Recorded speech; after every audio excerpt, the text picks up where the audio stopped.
ओम नमः शिवाय। श्रावण माह महात्म्य 7वां अध्याय। आज के वीडियो में आप सुनेंगे मंगला गौरी व्रत का वर्णन तथा व्रत कथा। ईश्वर बोले, हे सनत कुमार, अब मैं अत्युत्तम भौम व्रत का वर्णन करूंगा, जिसके अनुष्ठान करने मात्र से वैधव्य नहीं होता। विवाह होने के पश्चात 5 वर्षों तक यह व्रत करना चाहिए। इसका नाम मंगला गौरी व्रत है। यह पापों का नाश करने वाला है। विवाह के पश्चात प्रथम श्रावण शुक्ल पक्ष में पहले मंगलवार को यह व्रत आरंभ करना चाहिए। केले के खंभों से सुशोभित एक पुष्प मंडल बनाना चाहिए और उसे अनेक प्रकार के फलों तथा रेशमी वस्त्रों से सजाना चाहिए। उस मंडप में अपने सामर्थ्य के अनुसार देवी की स्वर्णमयी अथवा अन्य धातु की बनी प्रतिमा स्थापित करनी चाहिए। उस प्रतिमा को 16 उपचारों से, 16 दुर्वा दलों से, 16 चावलों से तथा 16 चने की दालों से मंगला गौरी नामक देवी की पूजा करनी चाहिए और 16 बत्तियों से 16 दीपक जलाने चाहिए। दही तथा भात का नैवेद्य भक्ति पूर्वक अर्पित करना चाहिए। देवी के पास ही पत्थर का सील तथा लोढ़ा स्थापित करना चाहिए। 5 वर्ष तक इस प्रकार से करने के पश्चात उद्धापन करना चाहिए। माता को वायन प्रदान करना चाहिए, जिसकी विधि आप सुनिए। अपने सामर्थ्य के अनुसार एक पल प्रमाण सुवर्ण की अथवा उसके आधे प्रमाण की अथवा उसके भी आधे प्रमाण की मंगला गौरी की प्रतिमा निर्मित करानी चाहिए।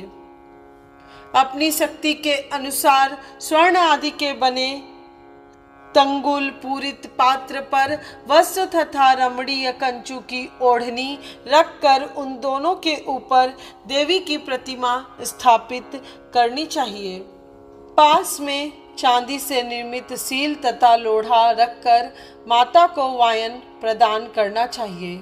इसके बाद 16 सुवासिनियों को प्रयत्न पूर्वक भोजन कराना चाहिए। हे विप्र, इस विधि से व्रत करने पर 7 जन्मों तक सौभाग्य बना रहता है और पुत्र पौत्र आदि के साथ संपदा विद्यमान रहती है। सनत कुमार बोले, सर्वप्रथम इस व्रत को किसने किया था और किसको इसका फल प्राप्त हुआ? हे शंभो, जिस तरह से मुझे इसके प्रति निष्ठा हो जाए, कृपा करके वैसे ही बताइए।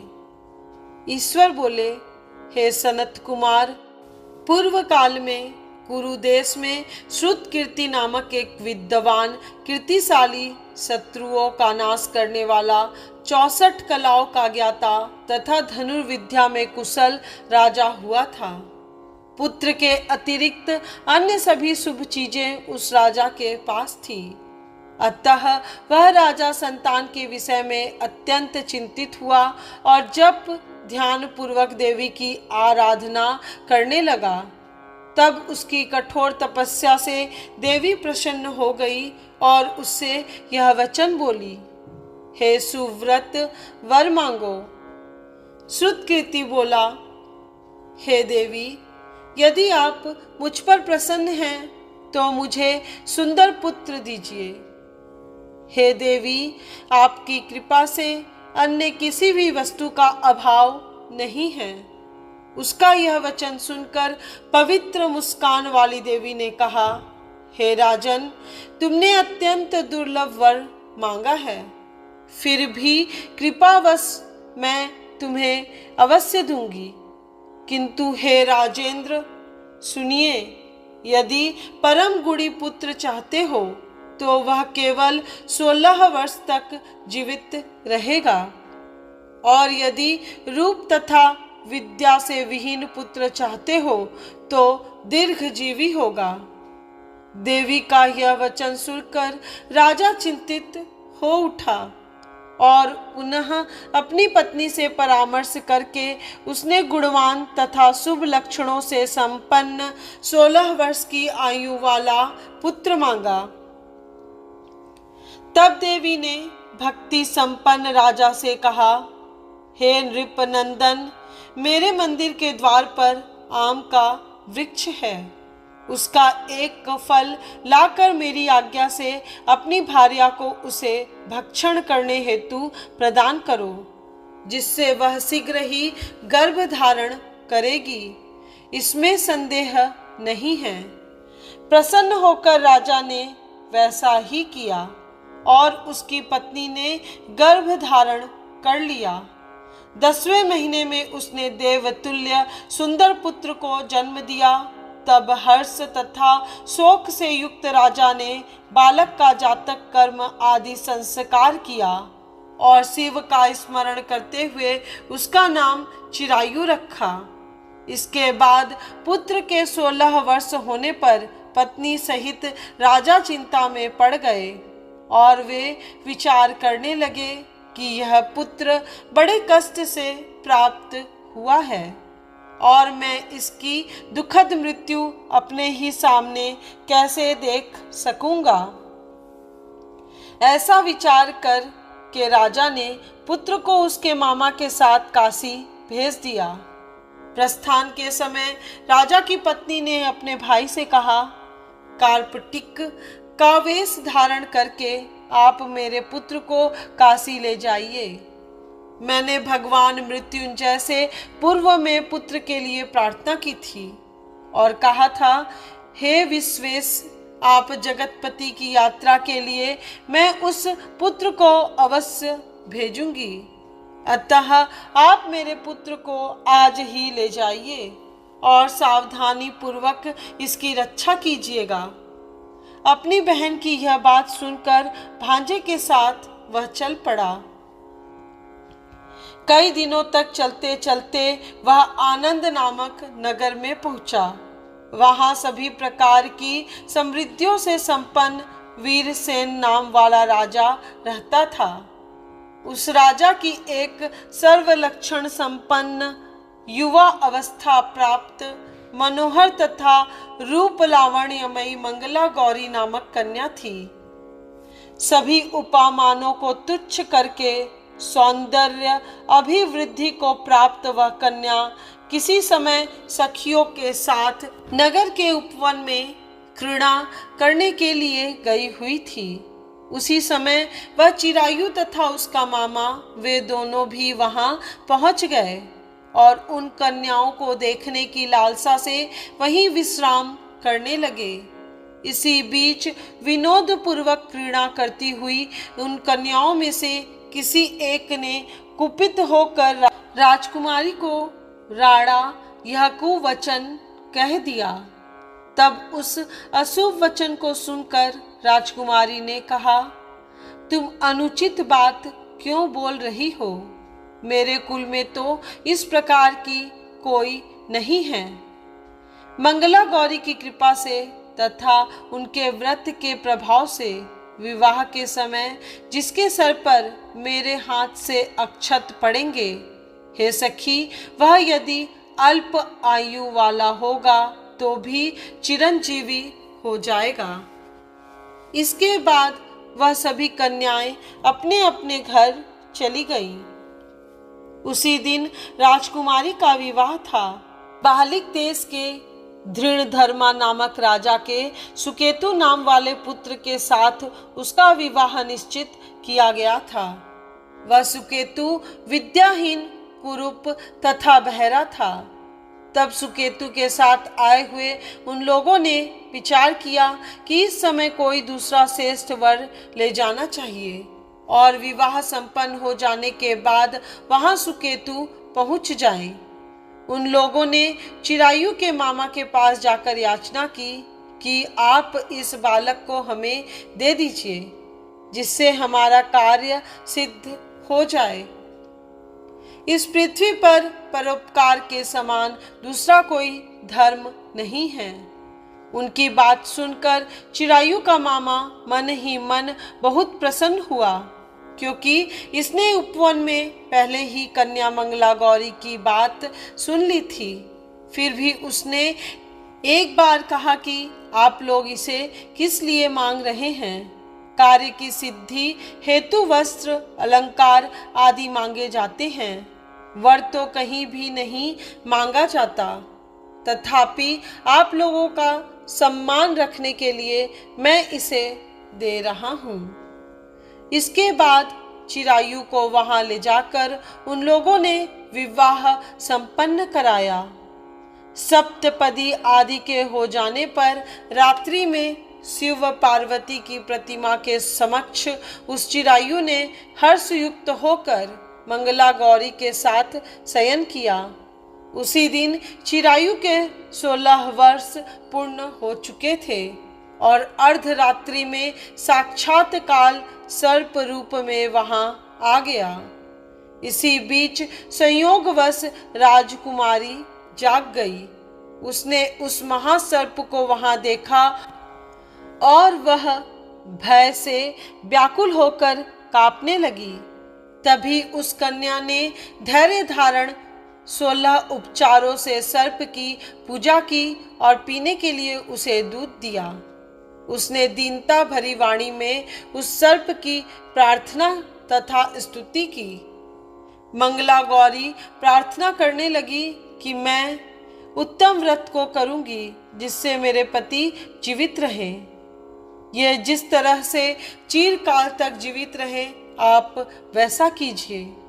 इतने में सर्प वहां स्थित एक कमंडलू में प्रवेश कर गया और उस मंगला गौरी ने अपनी कंचुकी से उस कमंडलू का मुंह बांध दिया।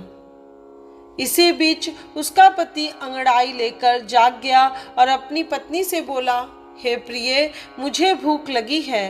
तब वह अपनी माता के पास जाकर खीर, लड्डू आदि ले आई। उसके द्वारा भोज्य पदार्थ को उसने प्रसन्न मन होकर खाया।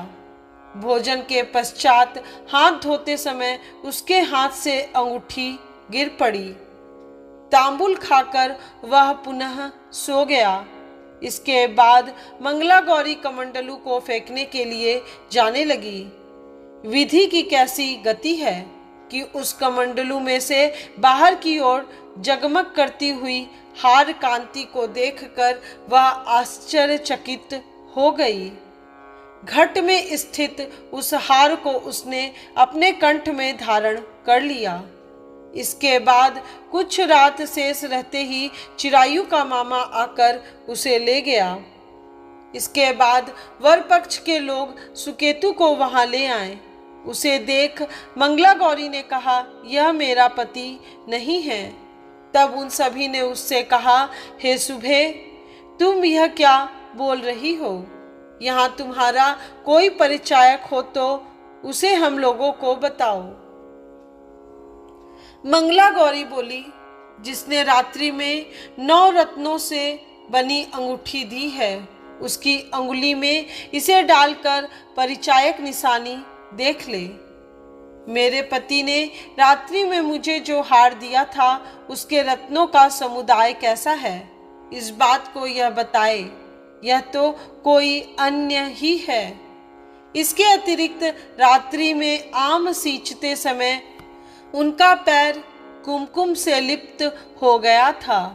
वह मेरी जांघ पर अब भी विद्यमान है। उसे आप लोग शीघ्र देख लें। साथ ही रात में परस्पर भाषण तथा भोजन आदि जो कुछ किया गया था उसे भी यह बता दे, तब यह निश्चित ही मेरा पति है।